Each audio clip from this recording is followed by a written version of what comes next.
Good evening. I'm Lami Stonich, the Executive Director of FAN, and I'm excited to welcome you to tonight's webinar featuring Wes Moore. Thank you for attending. For those of you new to FAN, a bit of background. We are a nonprofit organization that presents a high-quality speaker series offered free to the general public on topics related to human development, mental health, education, and social justice, just to name a few.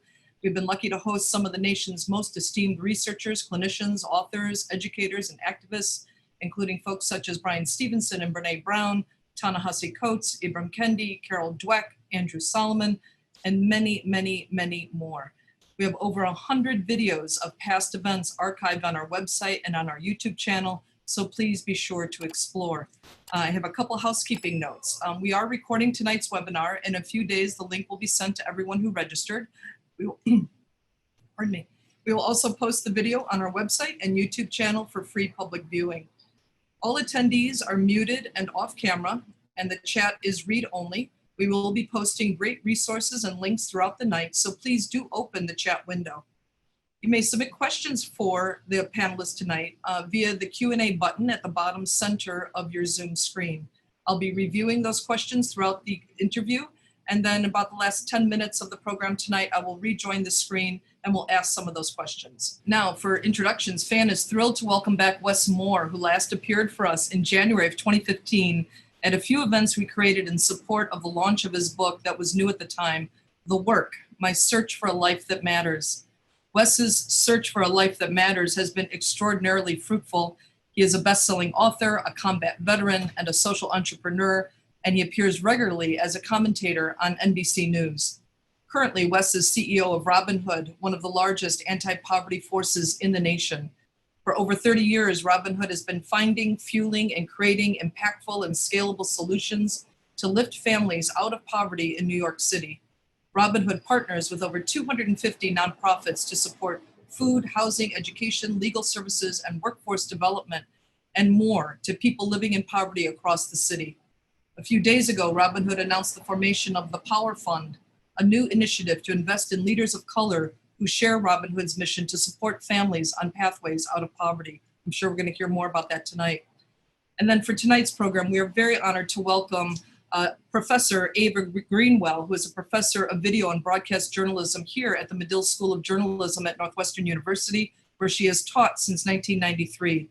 Currently, she serves as co-director of the South Africa Journalism Residency Program.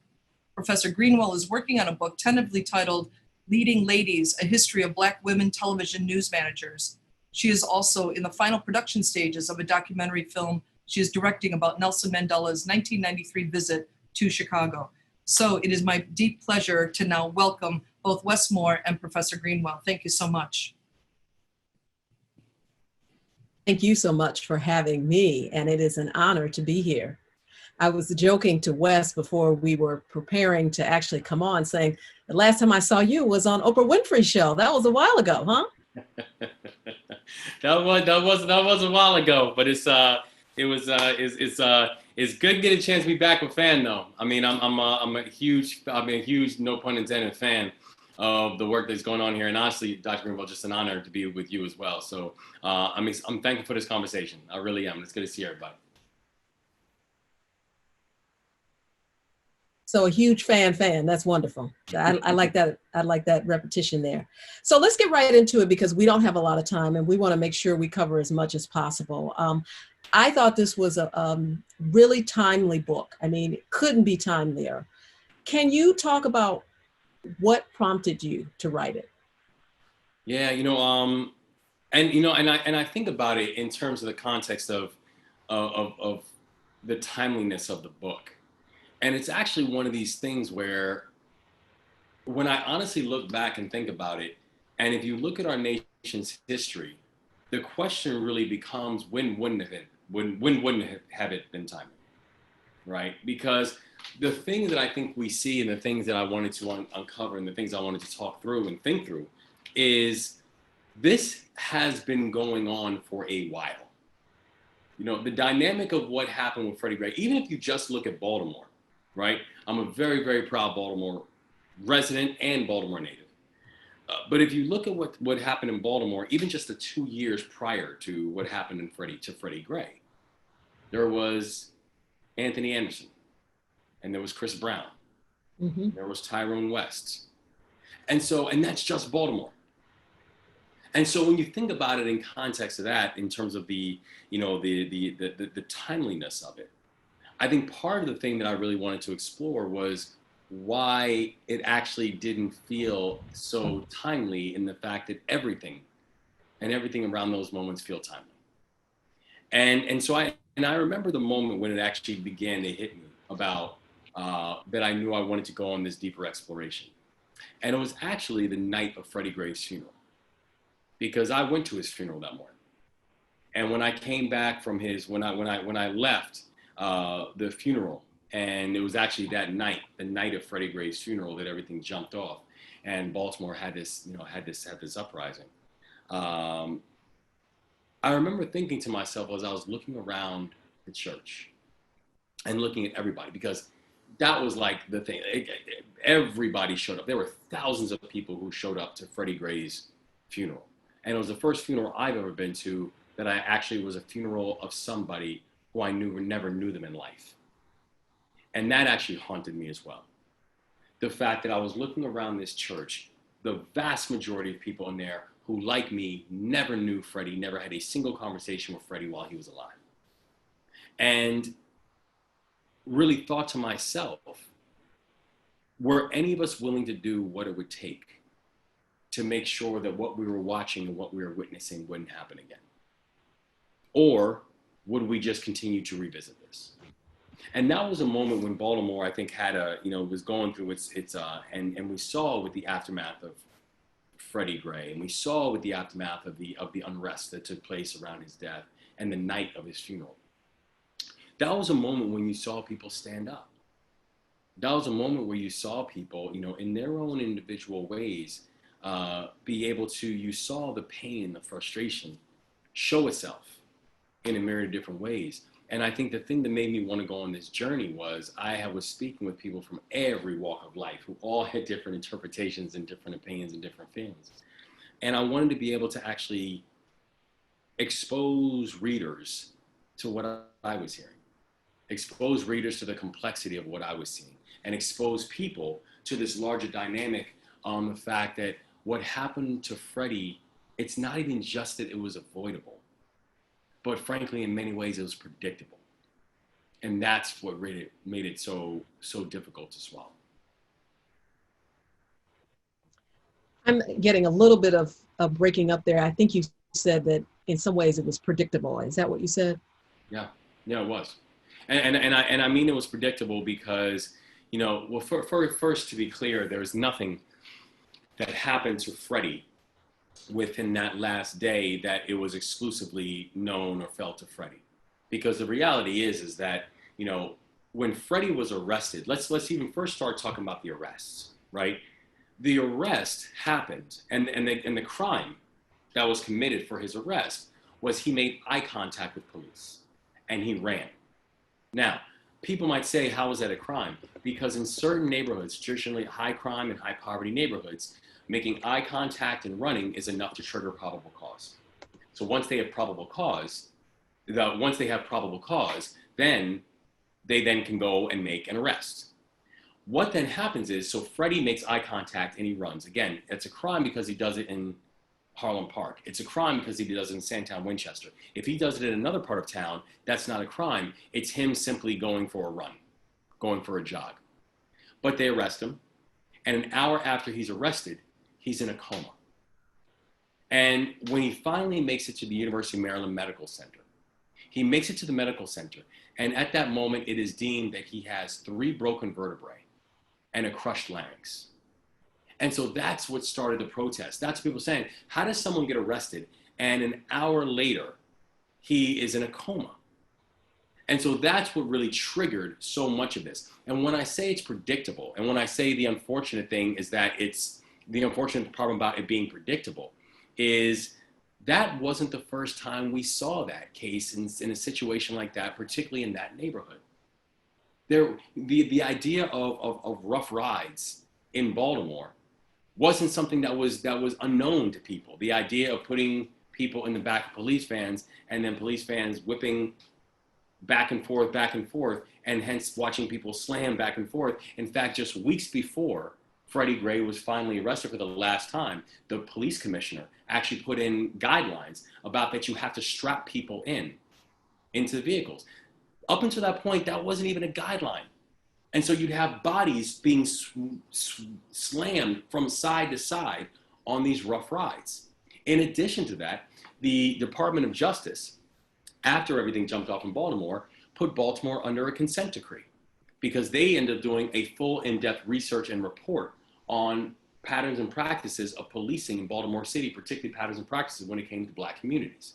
And so the idea that this was shocking to people, or should have been shocking to people, was frankly something that, for a lot of people, and particularly a lot of people who knew Freddie, who knew those neighborhoods, who knew the communities, weren't terribly shocked when they heard what happened. And I think that's one of the things I even try to follow when you think about the characters of the people, that we follow within 5 days, one of whom is a woman named Tawanda Jones. I know, I want to get to her. Oh yeah, well, I'll let you get to Tawanda. But she's a perfect example of what I mean by this wasn't surprising to many people that this ended up happening.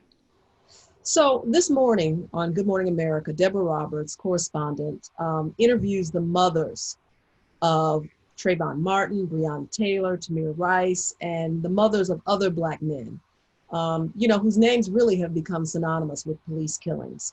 I mean, when you really see the pain and anguish, on these mothers' faces, this was not supposed to happen, right? No one, no mother, no father should have to worry about their child going before them and their child being killed by the police. You focus on 8 characters.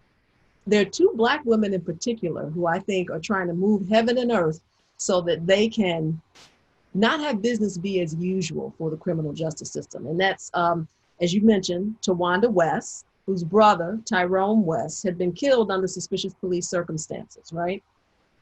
And this was 2 years prior to Freddie Gray. Right. The other, of course, is Marilyn Mosby, who's not necessarily one of the 8, but certainly as Baltimore State Attorney, she paved the way in many, many ways in terms of those 6 police officers who were involved in the Freddie Gray case and tried to get them indicted. Let's start with Tawanda first and her West Wednesdays protest that she had. I thought that was really fascinating that she had been working so hard even before Freddie Gray's death to get some recognition for her brother. How did she end up in the book? I'm so glad you asked about both Tawanda and Marilyn. But Tawanda is absolutely heroic. So I tell you a story. Actually, I've never shared this. I remember when my sister, my little sister, when she first read 5 Days, she read the manuscript. And one of the first comments she made to me was, she said, "I want to thank you for introducing me to Tawanda. She's my new hero." She is a hero. I mean, Tawanda is a woman who, she's now going on. In fact, this Wednesday will be her 361st straight West Wednesday. Wow. And what West Wednesday is, and she does not miss a day. Doesn't care if it's rain, sleet, snow, 150-degree heat, doesn't matter. She's out there protesting. And what she is protesting is the fact that 2 years before Freddie Gray, her brother was killed in police custody. And no one was arrested. There was no accountability for it. And so she has been demanding for 361 straight Wednesdays for justice, for reopened cases, for there to be accountability for the death of her brother. And she's a fascinating person to follow in all this, because the Gray family actually reached out to her. They knew her story. They knew, the fact that she was such an activist for her brother. And so when the Gray family reached out to her, she was marching with them. She was meeting with them, giving them counsel, preparing them for this long fight that she knew that was coming up. And so she loved the fact that we saw these marches throughout the city, and that she, in her mind, she's like, I love the fact that Baltimore is standing up. That Baltimore's finally saying, like, this is not going to be condoned anymore. But she does have something in the back of her mind where she's saying, but where was this when my brother was killed? Exactly. Where was this when my brother had mace all over his body? Where was this when literally during his autopsy, they were trying to move to figure out, because there were boot prints all over his body. She's like, where was this when my brother was killed in police custody? And where has been, where has been accountability for it? And it's interesting you brought it up, kind of in conjunction with Marilyn Mosby, our state's attorney, because actually this is where, you watch how these two stories kind of collide. Because with Marilyn Mosby, a lot of people, there's a narrative around what made the temperature go down in Baltimore. Like what went from literally where it was looting and rioting taking place on a Monday, and then by the end of the week, you now had no more protests that were taking place. And oftentimes the narrative is, it's the National Guard. It was when the city was put under a state of emergency. It's when the Maryland National Guard troops got brought in. It was the guys walking around in helmets and weapons and all this kind of stuff that brought the temperature down. That's not true. In fact, the Saturday after the unrest, after the city was put under state of emergency, that was planned to be the largest protest that Baltimore had seen yet. They literally were planning a city-wide protest that was going to take place that Saturday, but it never took place. And it was not because the National Guard got called in.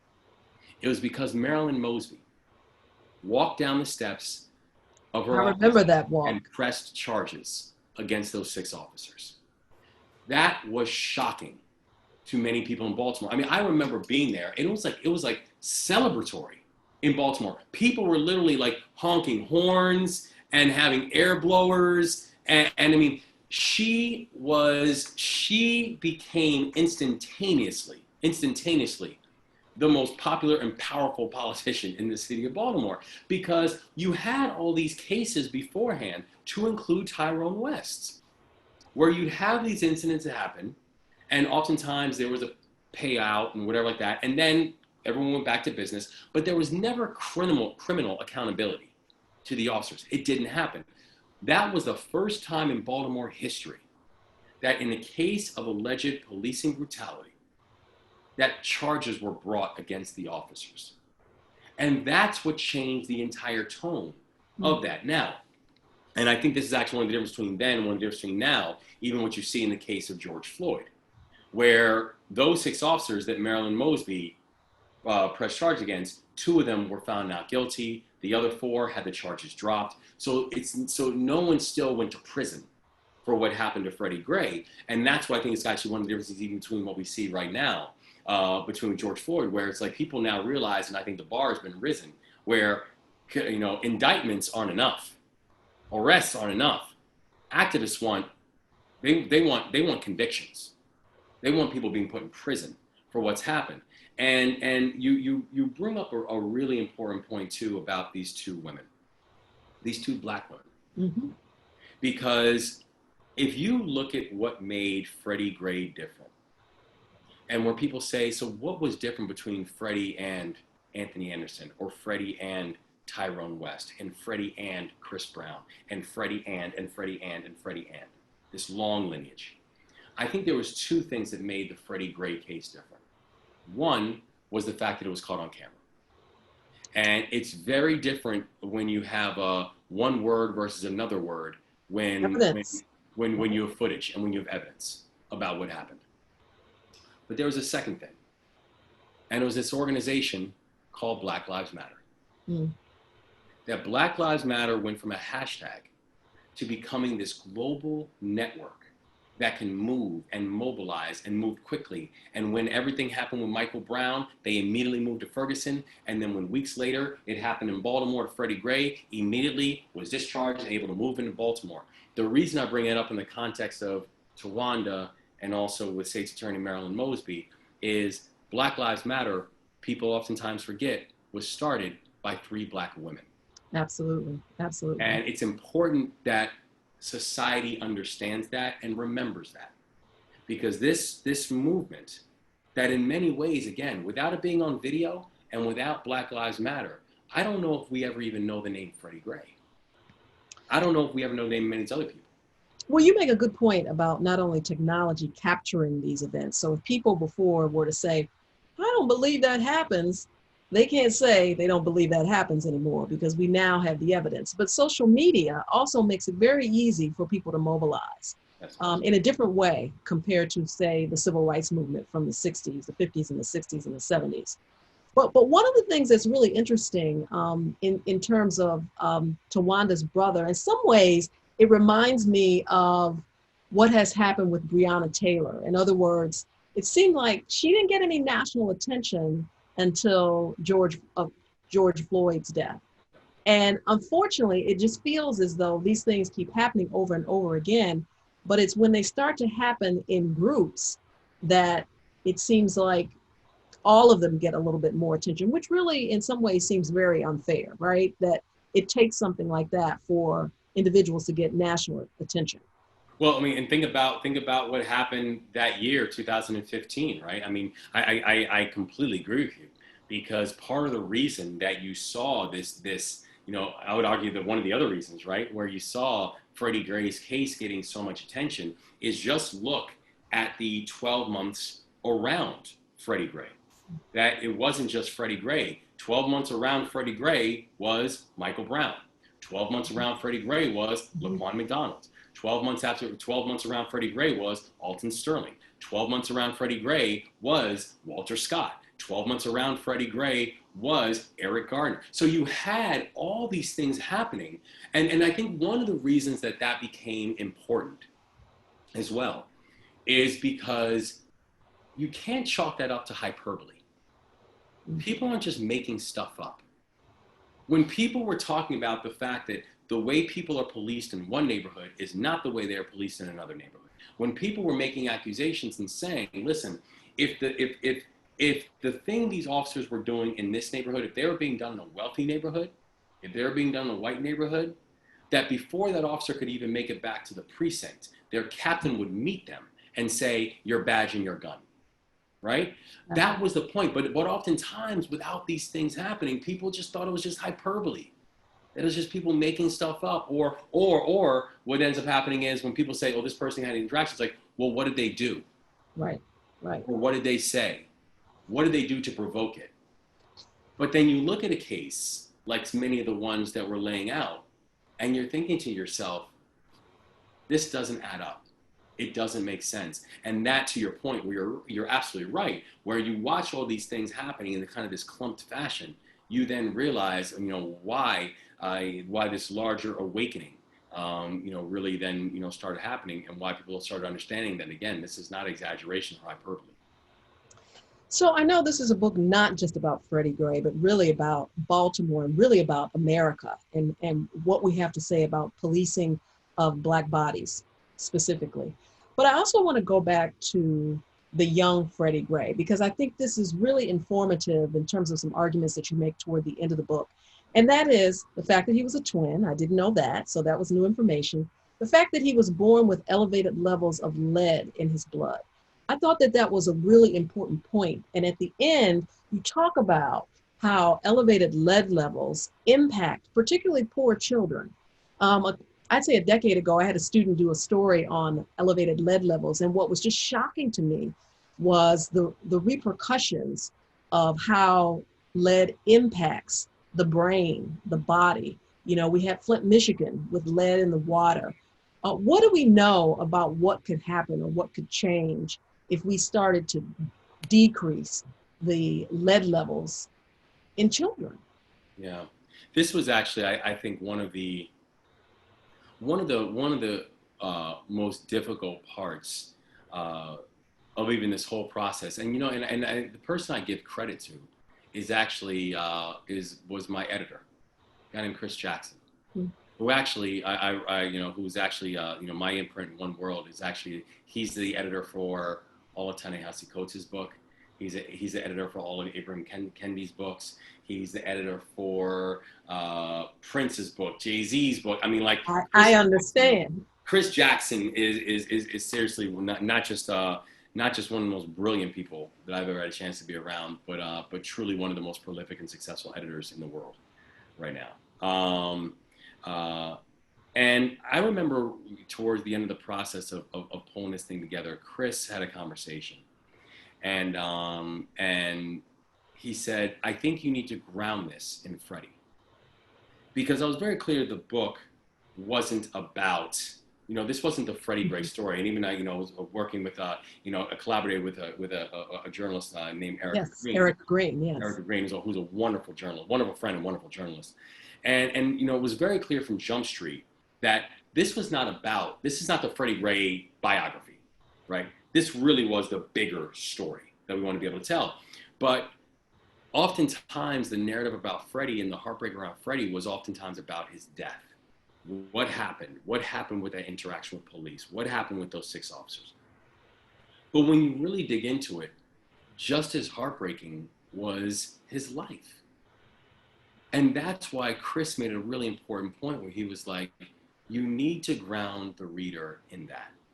And so there's a section, one of the first sections of the book is actually being able to tell in a few short pages the story of Freddie Gray and his 25 years, how this was a young man who was born premature, underweight, and addicted to heroin. His mother battled addiction for much of her life. His mother lived in deep, dire poverty for all of her life. His mother never made it to high school. She could not read nor write. When Freddie is born with his twin sister, Frederica, they both finally gain enough weight that they're able to leave the hospital. And they move into a housing project in West Baltimore. That housing project in West Baltimore, along with 480 other homes, in 2009 were claimed in a civil lawsuit because of the endemic levels of lead inside of that house, where the CDC indicates that if someone has 5 microbes of lead in every deciliter of blood, that person will have cognitive damage for the rest of their life. Freddie Gray had 36. And so this is a young man who was born underweight, premature, addicted to heroin, and lead poisoned. And by this time in his life, he's 2 years old. What shot did Freddie Gray have? What opportunity? And so, and when you hear people make these comments of, well, people in poverty should just work harder. How hard would Freddie have had to have worked?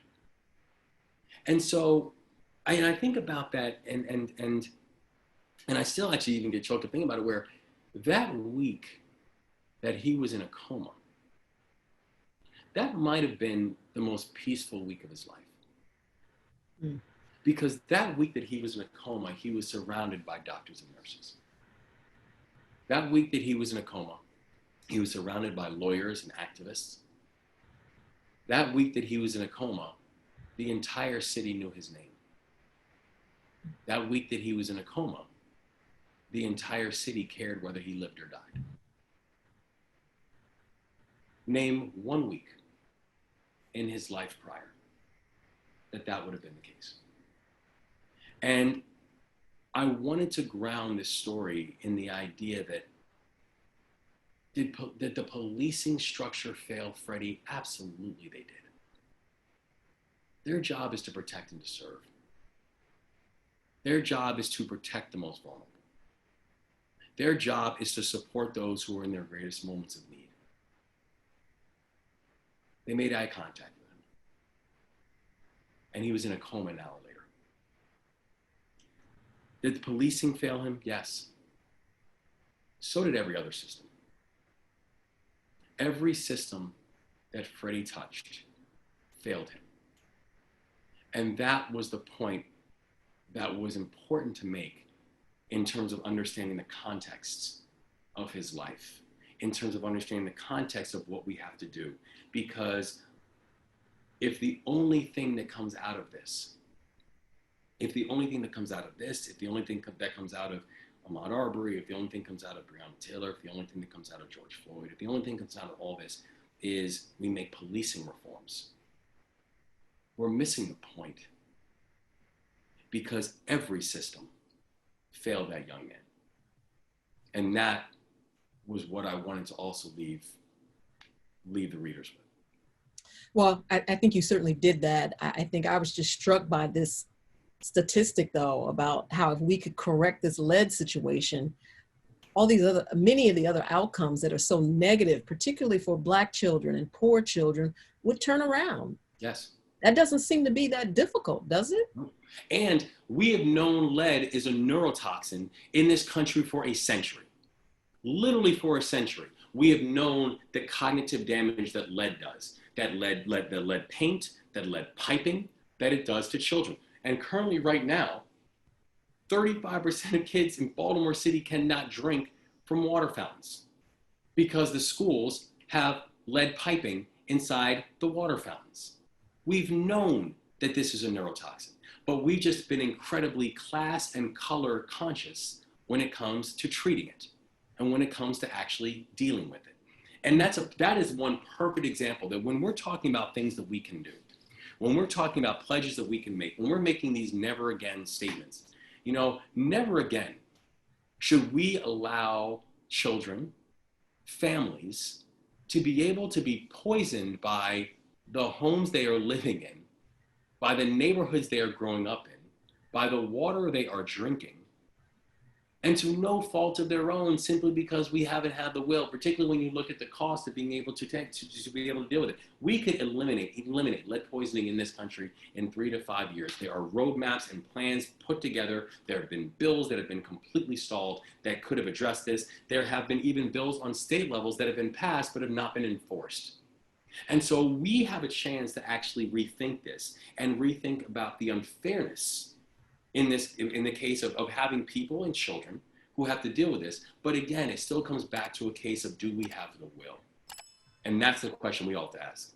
So that is the question you certainly ask in the book. You talk about you say it's about privilege, history, entitlement, greed, and complicity, mine and all of us. So what should we do? What can we do? I always ask this question to my family members when they complain. I say, okay, well, what are you going to do about it? And that's the question for us that's laid bare here. You have a foundation that focuses on anti-poverty efforts. And I'm sure with COVID-19, it has laid bare all kinds of inequalities in terms of systems. What can I do? What can, my neighbor do? What can we do to make things better? Well, and the COVID piece is actually a really interesting one, right? Because I think that when we're looking at 2020, we have seen how there's these two genuine crises that have been thrown at our doorstep. The first was this introduction of a virus that has had these catastrophic health and economic implications in our society. And the other was this very unneeded reminder of how inequitable policing is in different communities. Mm-hmm. But the reality of both of those two crises is that despite the fact that they are different, they actually expose the very same truth, right? They expose the same truth because when you think about COVID-19 has impacted everybody, but it has not impacted everybody equally. And that people of color have contracted COVID at twice the rate and have died at twice the rate. And those numbers and those dynamics and those disparities continue as this virus continues to wreak havoc on our country. And police reform is necessary for all communities. But the reality is that, especially in the case of recent history, we watched George Floyd, a man take his last breaths while handcuffed, face down on the ground, while another grown man nonchalantly put his knee into his neck until he stopped breathing.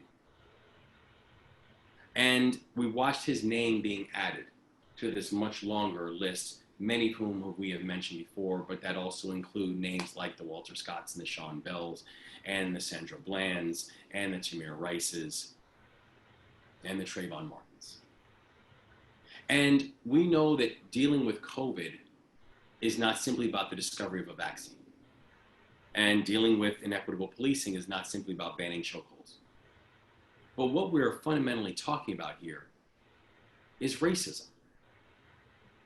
We're talking about the impact that racism has had on every single system that we have within our society. The history of it is just completely laid bare. You can't understand Baltimore without understanding the history that racism has played within Baltimore. That Baltimore was the home of redlining. The idea and the reason they call it redlining, because literally it's just a map and there are red lines about where people can and cannot live exclusively based on race. You can't understand the current situation that's taking place in Baltimore without understanding the history of discriminatory lending policies, discriminatory housing policies. You can't understand what's going on in Baltimore right now without understanding the fact that even how the government created a very concentrated effort to build out the suburbs, or things like the Homestead Act, or things like the GI Bill. And when people say the GI Bill was the greatest creator of a middle class this country's ever seen, yes, unless you were Black. And so you can't understand that without understanding the history of these elements. And this is where the larger idea and the larger challenge of complicity does come in. And it's a complicity that's not just about a certain group. Frankly, it's a complicity that all of us have. It's a complicity that I have.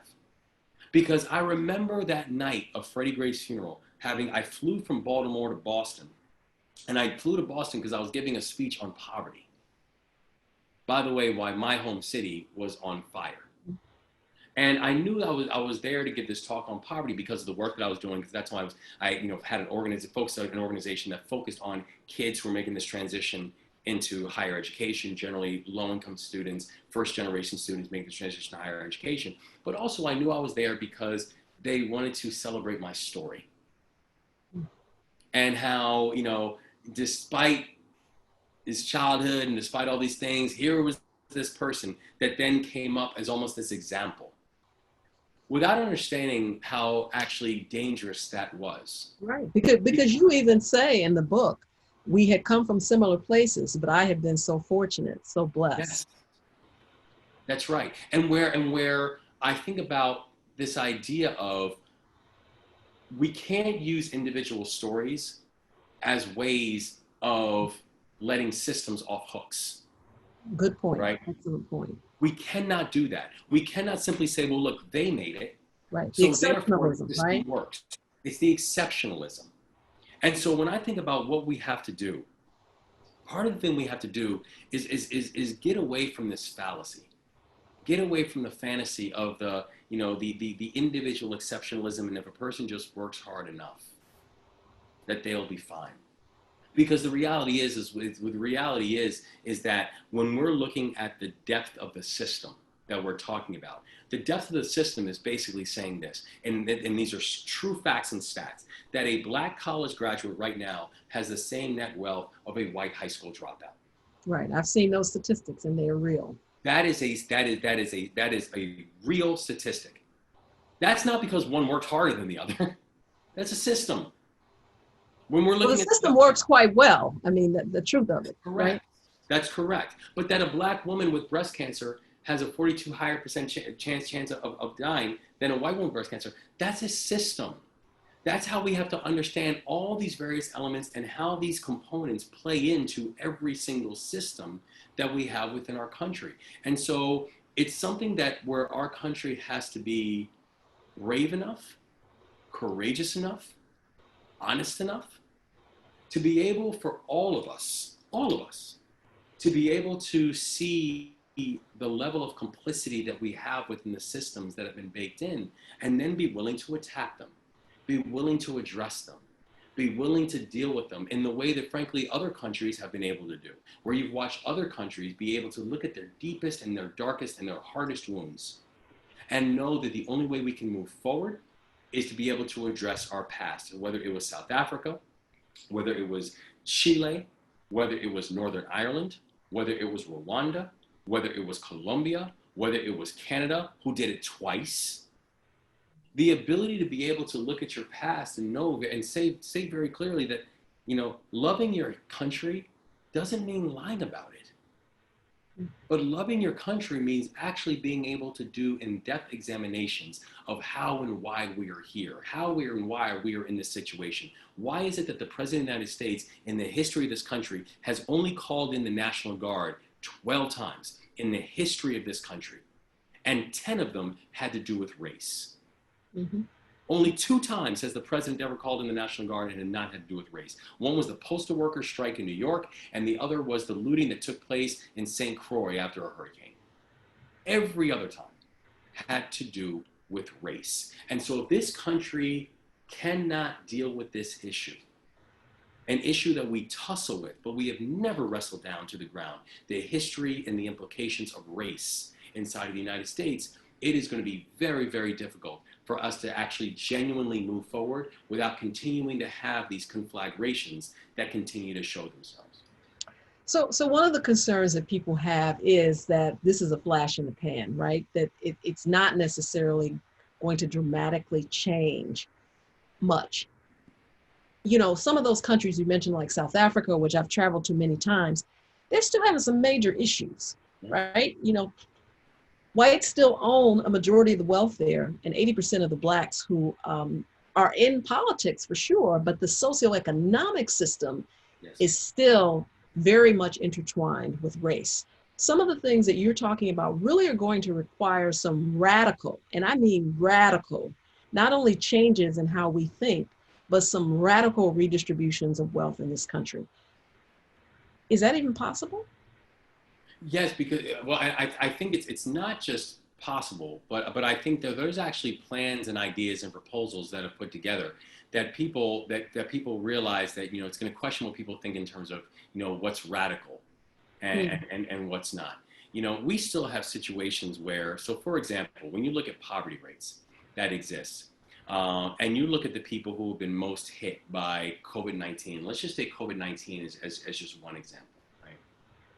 Where COVID-19 hasn't just had disproportionate health impacts on people of color and on African Americans, they've had disproportionate economic impacts. Where when you're looking at the unemployment rates, currently right now in this country, around half of all African American men are unemployed.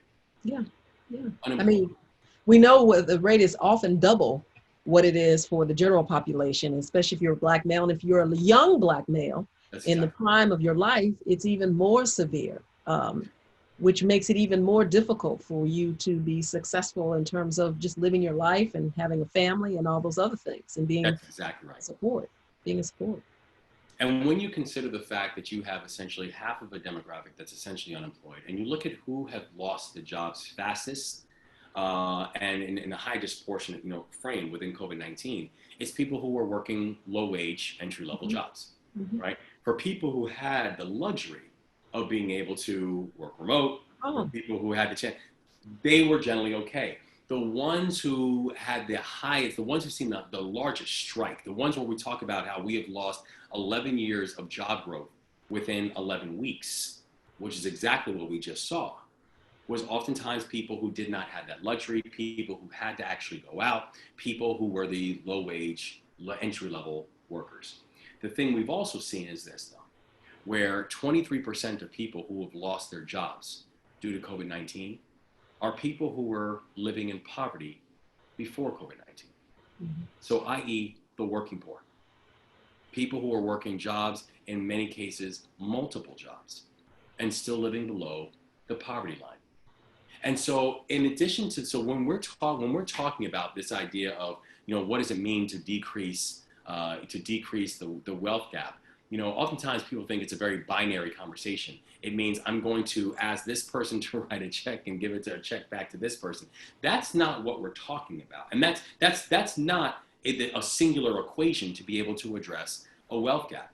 A singular, you know, things that you can do to be able to fundamentally address the wealth gap, first of all, is by making sure that you never, ever again have people who are working a full day's work and are still living below the poverty line, are still not making enough money that they're able to actually give their families a real opportunity for sustainable economic mobility. Being able to address the wealth gap means being able to do things like who and how are we thinking about lending inside of communities. One of the fastest ways, and this is kind of, you know, one of the things I think people oftentimes miss when it comes to thinking about kind of the racialized history of this country, and this is again where history comes in. You know, we have to remember that this country was founded on a racial hierarchy. Right? It was founded on stolen land and stolen labor. And so that much of the success of individual families, that it has been dependent on inherited wealth. And so the challenge that we've had, where you have not had this legacy of inherited wealth, where you have not had this legacy of people being able to pass down assets from generation to generation, the fact that you have had things like discriminatory housing, discriminatory lending policies, or when you have a situation like what we had in 2008 and 2009 with the Great Recession, and you literally watch African American wealth, not income, but wealth in this country halved overnight because of the mortgage crisis, completely disappear and is not recovered. And so these are the type of things that we could actually do without people saying, or without a narrative being created of, well, is this just, walking in and telling this person to write a check and do X, Y, and Z? No, it just simply, one of the ways we can actually fundamentally address this fairly is by making sure that we have laws that are equal and applicable to all people, because right now we still don't. Right now, we still don't see mechanisms for lending and the way we're thinking about black banks and that type of thing, making sure capital is actually going into communities and going into neighborhoods. We do those things, you're going to have a marked impact on a lot of these issues that we're speaking about. So we're starting to hear more and more people talk about reparations, a reparations movement, that we need that because of this history that you just outlined. What do you think about that? I think depending on how people are, it depends on what a definition of it actually is and what it actually looks like. First of all, I think that in terms of the narrative and the argument around it, I think that it is absolutely undeniable when you look at the data that some form of acknowledgement and monetary acknowledgement has to happen within this country. You cannot look at the levels and the discrepancies that we have seen amongst wealth levels of African Americans and others inside this country. You cannot look at the history. And again, when it's not reparations for slavery, it's more than that. Because when we're talking about after slavery, you still had things like Reconstruction, you still had the Black Codes, you still had Jim Crow, you still had all these things that continued down the line and still continue down the line at this point. And so this is not just about, oh, well, it happened hundreds of years ago. No, it did not. It's still happening today. It is still happening today, and the implications and the ramifications of it are still being felt within Black communities around the country. The thing that I think is important to remember, though, in the conversation around this is what has happened to Black communities throughout the history of this country. What has happened to Black families? What has happened to Black bodies during this time and during this history? I think we have to first make sure that we are very clear about what it is we're talking about and the implications of it. It's one of the reasons why I am a big advocate for some form of a truth and trauma and truth and unity framework that this country needs to go through, because I think we all need to make sure we're working with the same facts, because I think for a lot of people there is still a level of denial about the level of seriousness. But I think the other piece is we have to remember that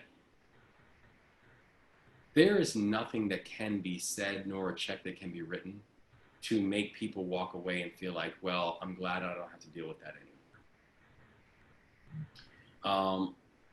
The history of race and racism in this country is so deep that there is nothing that there is not a singular check that someone could write to me to make me say, now stop talking about it. And so I think as we're talking about what does it mean to heal? What does it mean to acknowledge? What does it mean to remember that even when we are having conversations about, saying like, well, what about, should it only go to the descendants or, people along those lines? But the reality is that, whether or not you came from a direct lineage of slavery or whether or not you felt the implications of racism, and your family maybe did not come over in the transatlantic slave trade.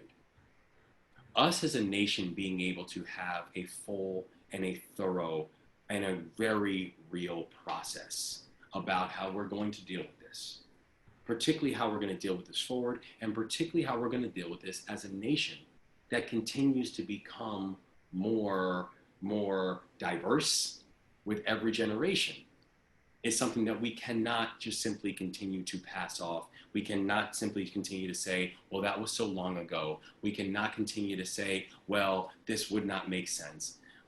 Because what is really not going to make sense is us having to continue to deal with this, because we are now watching the compounded nature of negligence continue to show itself in our neighborhoods and our society.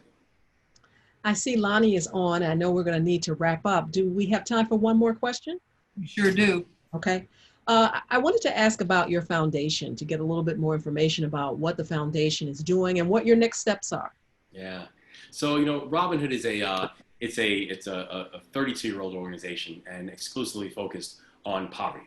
And, you know, while we have, you know, been New York born, New York bred, and New York focused, we're also very clear that, you know, poverty is not a New York issue. And since I've been, you know, since I've come on board, we've focused on new initiatives that have actually pushed capital and resources to additional areas around the country, to include in Cook County, but also including areas like Baltimore, including areas like the Bay Area.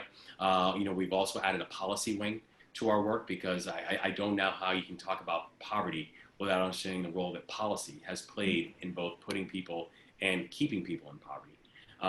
But also putting a real lens on the issue and the idea that you cannot talk about poverty without understanding that race is one of the best and most predictive indicators of life outcomes across many verticals: life expectancy, income, wealth, physical and mental health, maternal mortality. That race matters. And so when you think about that, and you think about even all the third-party research that shows the importance of having leaders of color that are at the helm of organizations, and people who are part of the impacted community, who then have capital and leadership roles inside of organizations, you still see that even right now, around 10% of philanthropic dollars go to organizations led by people of color.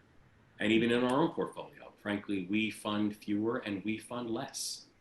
And especially when you're talking about a population, when you talk about people living in color, even just in New York City, it represents around 80% of the population of people of color. And so we launched last week an initiative called the Power Fund. And what it is, it's a new initiative that is going to be where we're not only you know, working with other groups and organizations, individual philanthropists, foundations, but we alone are putting $10 million into this fund.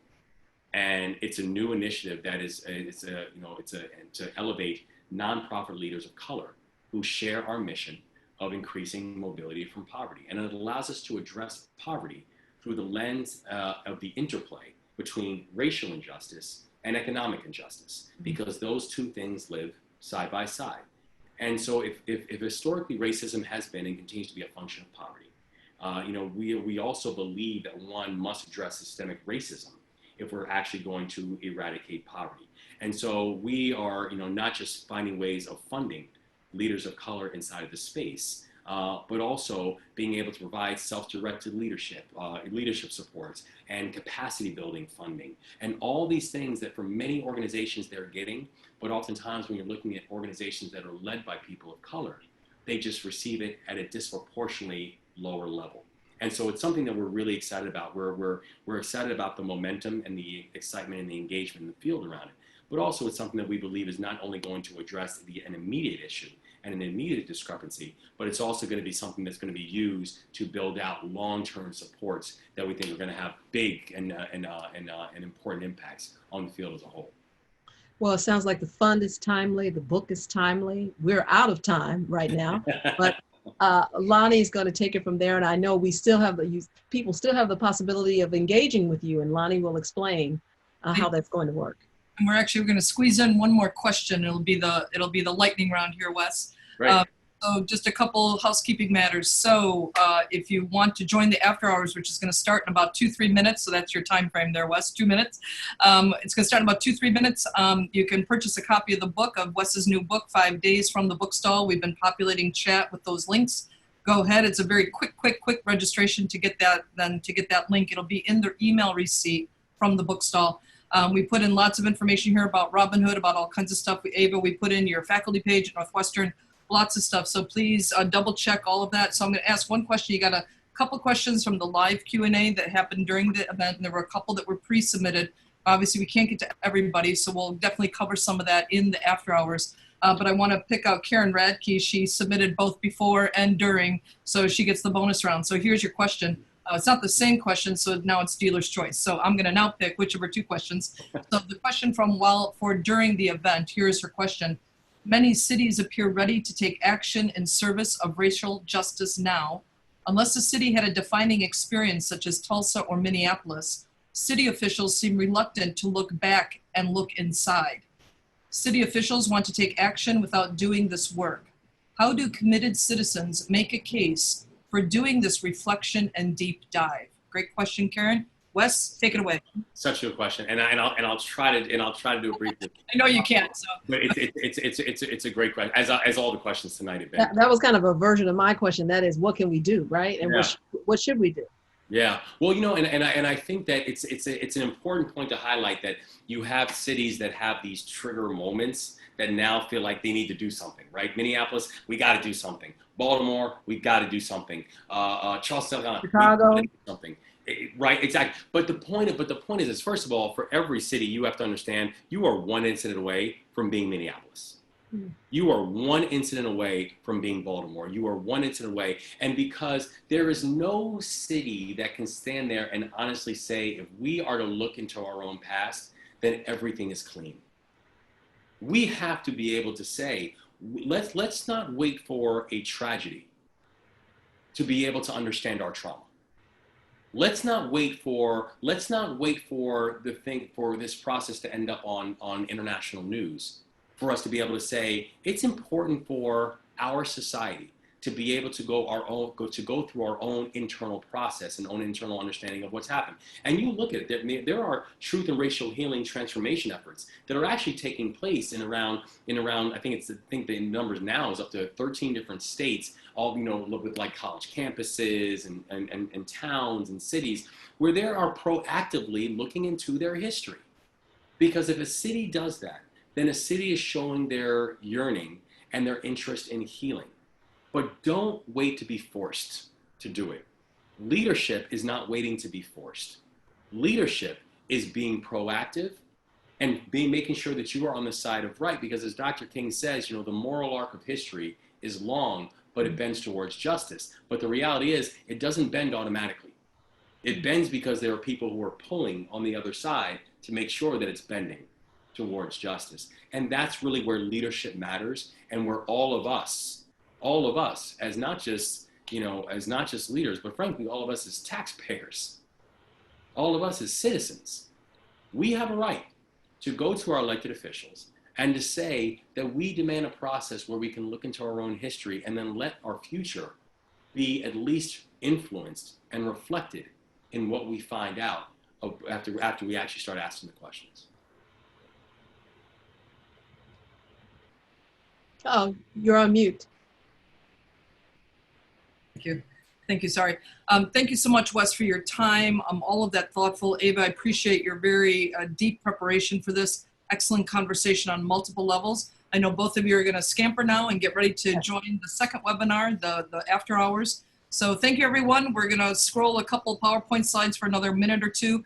If you are joining after hours, you'll see us there in just a minute. So thank you for attending, everyone. Thank you so much.